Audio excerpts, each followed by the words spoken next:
Key number 1, start strong. Use this inspirational time to create an unbreakable routine. Studies show that on average, it takes roughly 60 days to create a habit, aka that's 2 short months. We dedicate ourselves year round for half of our active day to our jobs. Why can't we dedicate ourselves 15 minutes a day to this? Well, it's a new year and a new opportunity. Give 15 short minutes a day to language learning. Maintain it, make it a habit, and it will soon lead to speaking your language fluently. Think of it this way: February is a short month. Even if you're watching this in June, still say that to yourself. Anything helps. Number 2, no more subtitles. This is a metaphor for challenge yourself. Once you have your routine going, do not be complacent in your language level. Learning a language is not comfortable, so get out of your comfort zone. If that does mean turning off the subtitles to greater challenge your comprehension, do it. And do not feel discouraged when you don't understand everything.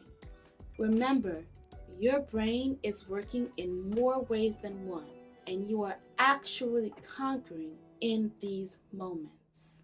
Get out of your comfort zone.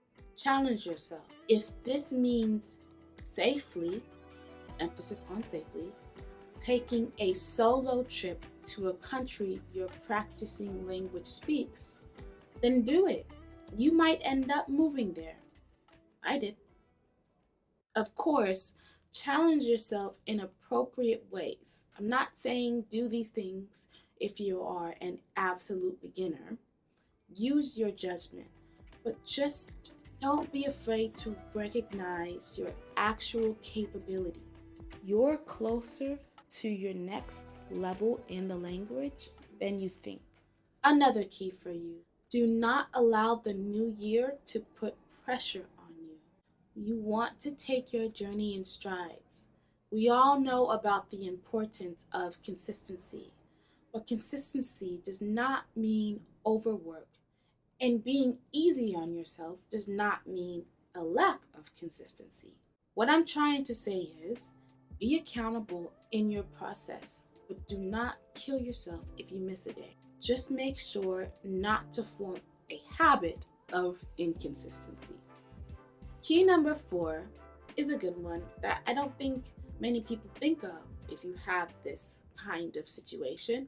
Ask your employer to invest in your language learning. I began a journey to learning Spanish, and a year ago, while I was still working a full-time job, I remember I built up the courage to ask my employer for extended leave in order to live in Mexico for a full month to invest in my Spanish-speaking skills. To my surprise, they actually supported my decision. Now, I'm not saying that you should do this in particular. It made sense for me at the time and the department that I worked in, which was a global office. However, what I am saying is ruminate on your situation, what makes sense, and inquire regarding what resources your employer has. They may be willing to invest in this skill or have free tools to help you on your way. As always, if you have more questions for me or seek advice regarding your situation, please leave a comment below. I would be more than happy to help you in brainstorming some ideas. A 5th key for you is a nice one. If you're a French speaker learning English, subscribe to my YouTube channel. Hello! I release new grammar, vocabulary, conversation, and real-time comprehension lessons very frequently on my channel. I have videos in French. I have videos in English. I have videos for all levels. So, subscribe. A sixth key for you: mix it up. Keep it spicy. Use YouTube, obviously, articles, Netflix, buy books in the language, use apps, friends. If your language is less common, find creative ways to make new friends. If your language is very common, find creative ways to make new friends. This is very important and helpful in language learning and practicing. There are multiple opportunities out there to practice. I do all of these suggestions and witnessed my progression through them. My favorite things to do: I like to keep a book in French nearby, on my nightstand, on my bookshelf, in my purse, and I pick it up as frequently as possible. I also like to stay in touch with bilingual or non English speaking friends that I've met, and I always make new ones who speak French or other languages. I love listening to music in French and Spanish, as well as watching the news or interviews in French. These are things that have proven to work, at least in my own experience and in the experiences of bilingual people who I speak with.